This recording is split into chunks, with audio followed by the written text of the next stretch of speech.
In the 1940s, the town of Copake had about 100 dairy herds, numbering about 4,000 head of cattle. Some were just family cows, one or two to a family. But the average dairy farmer had about 40 head, usually Holsteins, and milked 25 to 30. A few farmers milked as many as 65 to 70. In the 1980s, many dairy farms went out of business. Some were replaced by other types of agriculture. This is a photographic and historic record of the farms still operating in Copake near the end of that decade. They number only 25, still mostly dairy farms. But with the price squeeze, lower milk price, higher land prices, many farmers are diversifying their operations.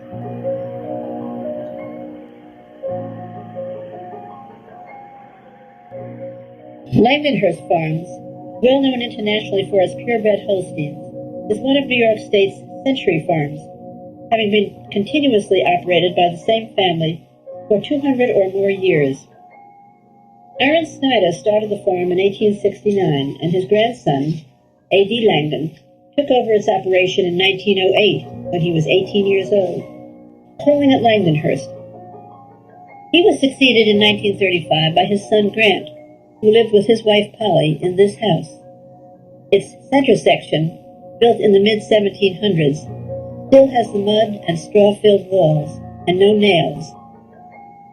The farm began with 169 acres, growing to over 1,000. It is now divided in ownership between Grant's two sons. Adrian Carl owns 500 acres and rents an additional 150. He uses the barns at his parents' place, but his main farm is here at the former Dinehart Farm on County Route 7A, where Clifford Ham Jr. helps milk 87 of the 175 head. But even this venerable old farm is diversified.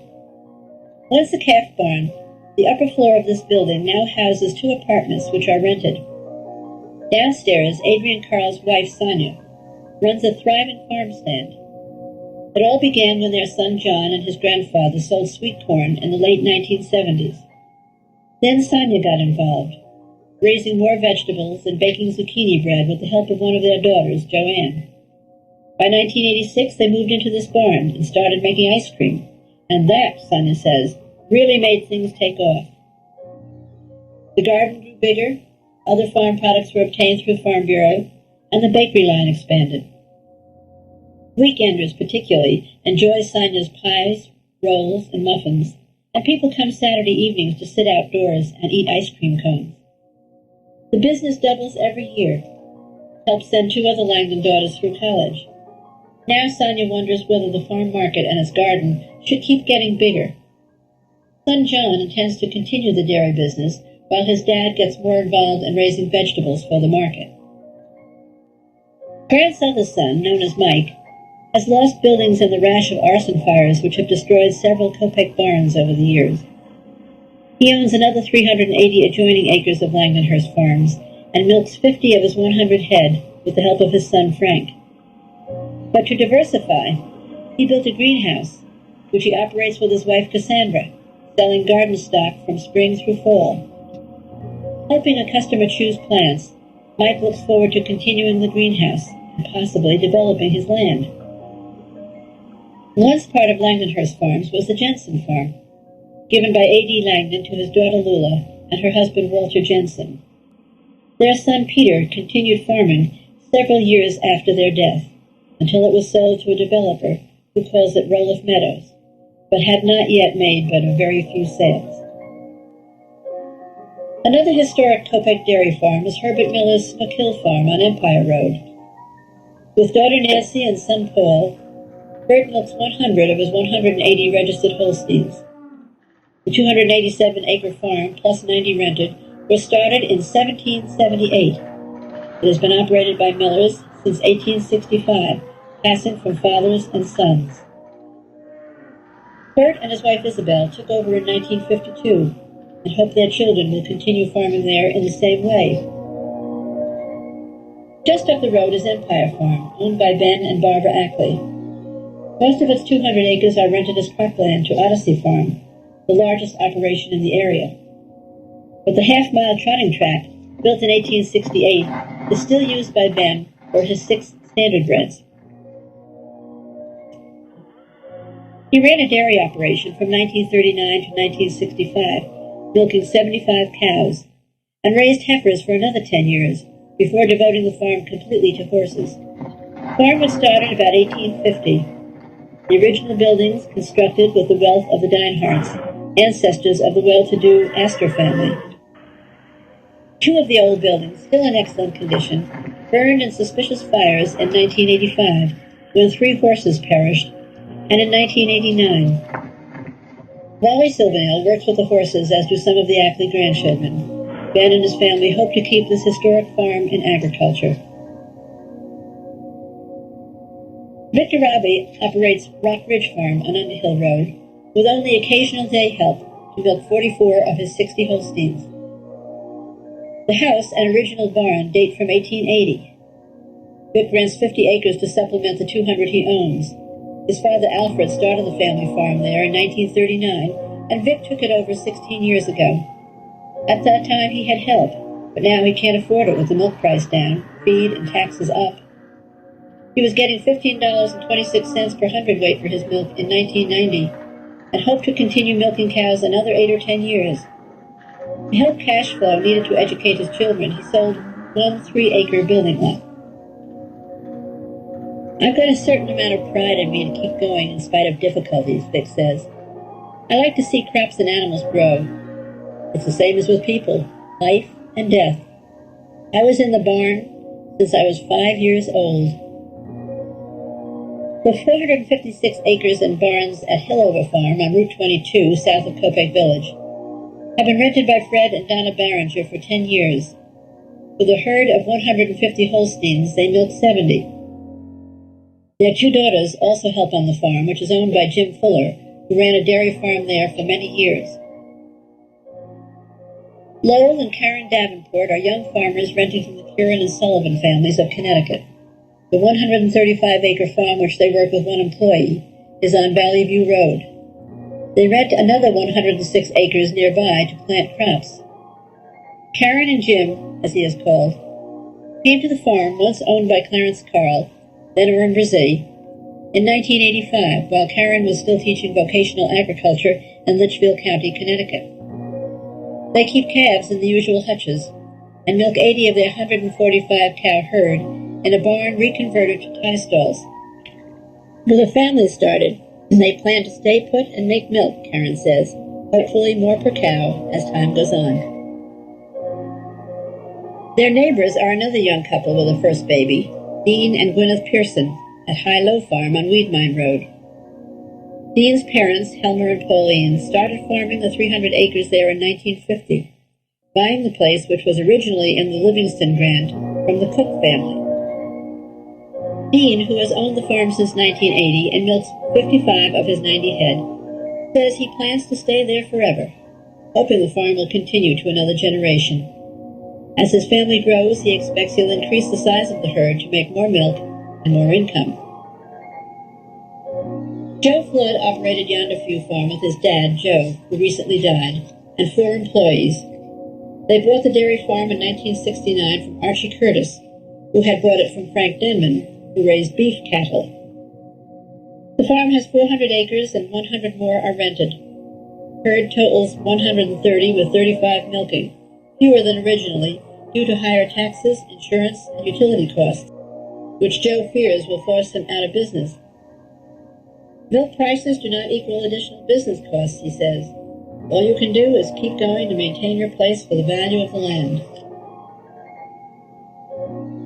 Berkshire Valley Holsteins is the name of Ken Main's farm on North Mountain Road, where he is assisted by his wife Charlene, 2 sons and 2 daughters, and 1 hired man. The herd numbers 175, with 120 milking. Previously the Shattuck Farm. It was purchased by Maine in 1975. He supplements his 115 acres by renting another 80 acres in Ancrum and East Hillsdale. The operation has grown over the years, and the Maine children want to stay in farming, but they find it more difficult as the grain price goes up and the milk price fluctuates. Just for fun, they raise pygmy goats, 8 adults, 7 young. Known as the Bain Farm, this 150-acre place just west of Route 22 at Copake Falls was owned in the late 1800s by Niver Bain, who had a woodlot at High Valley Farm above the village.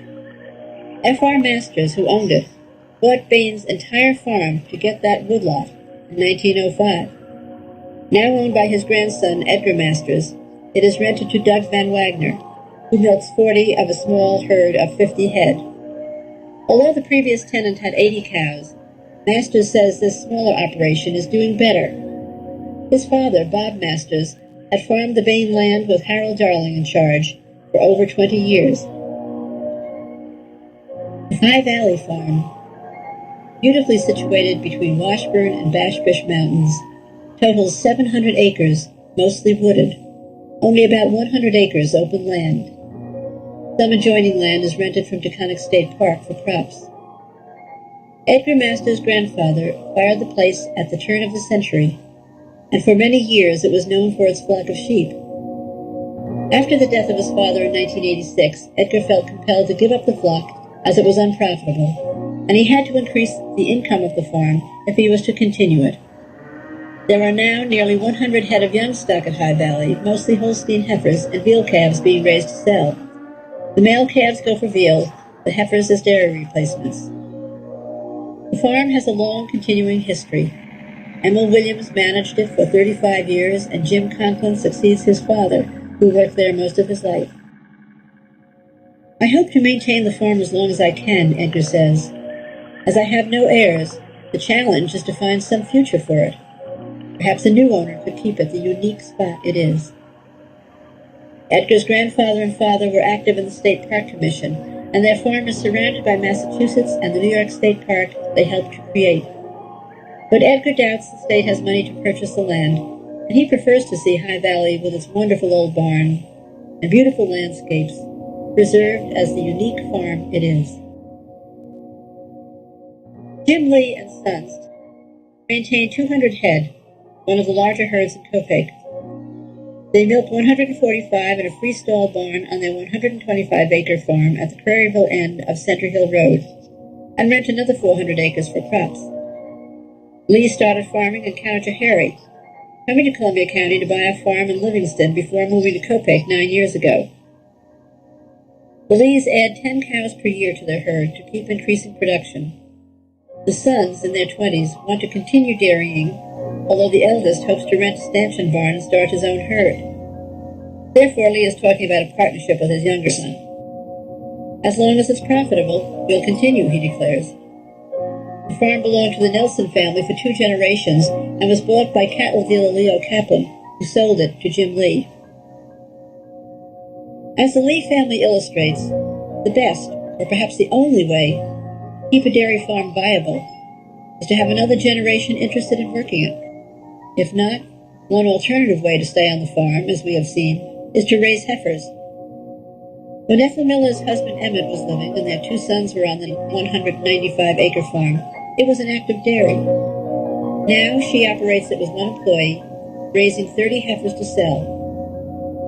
The farm was run by Emmett's father Fred before him from the early 1920s, but if taxes continue increasing, Ethel says she'll have to sell. She's already sold 12 acres for building lots, and regretfully doesn't anticipate anyone would buy the place to farm it. I grew up on a farm, she recalls wistfully. I love farming. Her brother-in-law, Calvin Miller, grew up on the family farm and started on his own up the road in 1942. He eventually owned 3 farms in that area and one in Boston Corners, totaling 1,000 acres, with 400 head, milking 300. He misses farming, which he gave up in 1982, going into construction with his sons, who formerly farmed with him. He sold to Odyssey Farm, which uses 1 farm and is developing the rest of the land. Roger Edelman and his mother, Thelma, still own Troutbrook Farm, which his grandfather started 80 years ago on the road by that name. Roger has owned the 286 acres since 1976, but now keeps only 12 milk cows to feed calves, raising 40 to sell as heifers. His operation has definitely declined, but he intends to keep going as long as he can afford taxes and insurance. When Orrin and Louise Brzee sold the dairy farm now operated by the Davenports, they kept a former tenant house and 18 acres adjoining it on Maple Lane in Copake Falls, where they raised 20 heifers to sell. The Maple Lane farm was originally part of a Livingston grant, and a farmer named Lot owned it, as well as the 3 to the south of it. All the barns on these farms were built in the same way and were passed on to Lot's sons. Lack of labor was my reason to sell, Orrin says. I've thought of going back into farming if the economy goes down and you can hire help, but only if the milk price goes up. He's in the real estate business, which has been slow, and just recently began milking a herd on a rented farm. Pleasant Acres Farm on High Meadow Road is owned by 2 sisters, Dorothy Hughes and Mary Neer, whose son, Copake supervisor Alfred Butch Neer, managed it until retiring a few years ago. Their father, Alfred Silvernail, began operation of the farm in 1906, renting it from Sally Bain and buying it in 1908. A good historian, Dorothy Hughes recalls that this and 2 adjoining farms, including Bull Spring Farm, were all owned by the Sweets in the early 1800s and were divided among the children. After her father's death, Dorothy's husband, Oscar Hughes, ran the 213-acre farm, succeeded by Butch, who had a herd of 100 and milked 80. Dorothy tried running it for a year after he retired, but now rents the land to Odyssey Farm, as do so many farmers in Copake. She hopes to sell the farm, but probably for development with lots on 3 tiers. I don't think you could sell a farm in this locality, she admits sadly. Some area farmers, seeing the handwriting on the wall, took advantage of the buyout offered by the federal government in 1987. Russell Jackson and his wife Dorothy decided it was the best way to give up their 210-acre Rusty Door farm on Center Hill Road. They had milked 65 of 115 head with the help of 1 hired man on the farm previously owned by the Pells family for 117 years. This farm, too, was first purchased by dealer Leo Kaplan, from whom the Jacksons bought it. Now they both work as milk testers, sell hay, raise a few pleasure horses, and have sold some of the land. Clifford Campbell and his son Carl were operating the Prairieville farm his father started in 1937 when they decided to go with the buyout. They sold 55 acres to the Taconic Hill School District for a new high school soon after the district formed in 1969, but a school has never been built there. At one time, Cliff had 2 sons helping him milk 55 of their 100 head. But with an artificial knee, he could no longer milk, and 1 son left the farm. Rules of the buyout prevent further dairy operation, so Cliff is now raising 60 head of beef cattle in partnership with a neighbor. Also in Prairieville, Dr. Calvin Rasweiler of Westbury, Long Island, owns a large beef operation. The 200 Angus are cared for by 3 employees, 893 acres composed of several former dairy farms. The operation has grown since Dr. and Mrs. Rasweiler started it in 1968, and they plan to continue growing. Their son, William, who was also involved with the farm, has now graduated from veterinary college and is employed in a local practice. Bruce Conover maintains a herd of 40 Angus on a farm operated in the 1950s by Leon Rubin, who then owned Sir William Angus. Mrs. Rubin still owns the land on Youngerview Road. Conover continues to use the Sir William name for the herd, which he's owned since 1988. The land is rented by Odyssey Farm, as is most of the open land up and down the Copake Valley. Since Conover grows crops for Odyssey, he doesn't anticipate enlarging his beef operation. There are still other types of farm operations in Copake. The Dukesa brothers, Robert and Joseph, own the 960-acre Lackawanna farm south and east of the village. Selling hay to New England farms is a big part of their operation. They also sell dairy heifer replacements, raising from 60 to 325 depending on the season. They also do custom work, harvesting crops for other farmers, and Bob always has some horses. The brothers have owned the former family farm since 1984, and until recently, the operation had quadrupled. In addition, the families have operated a farm stand on Route 22 since 1963, adding a new farm market building in 1983. They raise most of the vegetables sold there and also sell wholesale to local supermarkets and at the Menands market. Perhaps the most unusual farm in Copake is Shemin Farms on Black Grocery Road, owned by Emanuel and Rhoda Shemin of Connecticut since 1976. 9 employees plant, nurture, and eventually dig the 230 acres of trees on the 500-acre farm. The production of the farm, which is sold wholesale, has increased under the management of Tony DiStefano to 250,000 trees now growing on the hillside seen from Route 22. They include birch, maple, locust, and blue spruce sold for planting, Douglas and Freesia fir and Colorado spruce cut as Christmas trees. Shemin stock is sold across the country as far as Chicago and Detroit, and wholesale to Weyerhaeuser. When Paul and Chris Hannafin began growing vegetables and opened their Random Harvest Farm Market on Route 23 in Prairieville in 1973, they probably never dreamed of the future growth of the business. They now sell certified organic vegetables on their own 3 acres and 5 they rent. The store is open from April through Thanksgiving, and they employ up to 6 people during midsummer. The store is a mecca for weekenders, travelers, and local people buying the fresh produce, baked goods, plants, cheeses, gourmet foods, and fresh seafood. Like the smaller but equally successful Langdonhurst market, the proprietors seek to keep the garden and retail business at their current manageable size, and also continue to find better methods of farming organically. Although Columbia County became a center for horse farms in the 1960s and 70s, none were located in Copake. Bob and Jill Matthews' Common Ground Farm on North Mountain Road in Copake Falls began as Jill's hobby 6 years earlier. They now have 6 horses, including 3 registered Appaloosa mares. Their dream is to raise Appaloosas on their 10 acres and eventually offer riding lessons.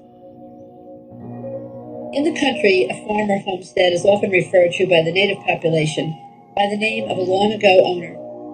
No matter that several owners have intervened, this farm on the corner of Route 22 and Farm Road might still be called by real old-timers the Parker Burdick Place. More recently, it was yet another farm owned temporarily by Leo Kaplan. So to some, it's still the Kaplan farm. Although the house has been nicely repainted, the barns are a vivid picture of what happens when a dairy herd moves out, a picture that can be expected to be repeated throughout the town as older farmers retire or simply give up and no one moves in to keep agriculture alive. However, this farm later showed signs of renewed life with heifers in its field and barnyard as the absentee owner rents the property to Odyssey Farm, which adjoins it.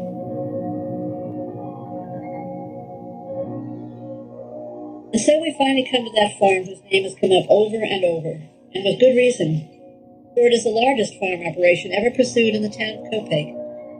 The reason for renting 1,500 acres of land from every area farmer, no longer operating, is to raise feed for the 1,300 head of cattle at Odyssey Farm, about 700 being milked 21 hours a day at Odyssey Farm South.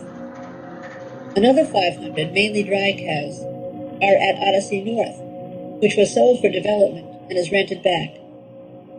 Another Burdick farm is also attached to Odyssey South, which totals 250 acres.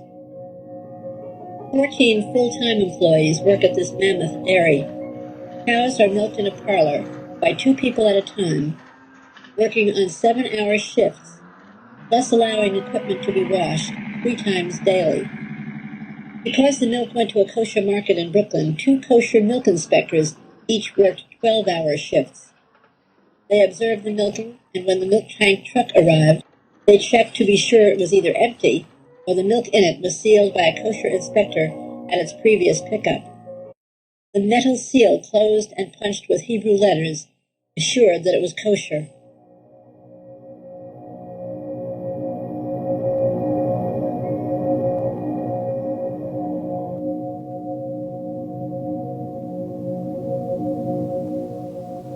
Is this then the future of dairy farming in Copake, getting this big? Or will consumer enthusiasm for fresh, locally grown vegetables and specialty foods recreational horses and ornamental trees for landscaping create new kinds of agriculture on former dairy farms.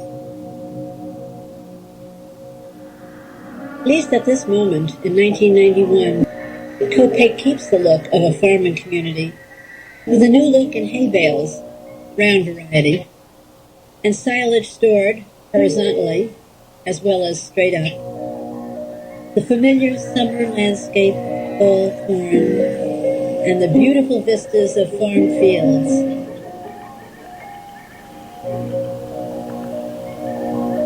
Development, as well as agriculture, is slowed at the present time. But who knows if this pastoral scene will look the same in the year 2091.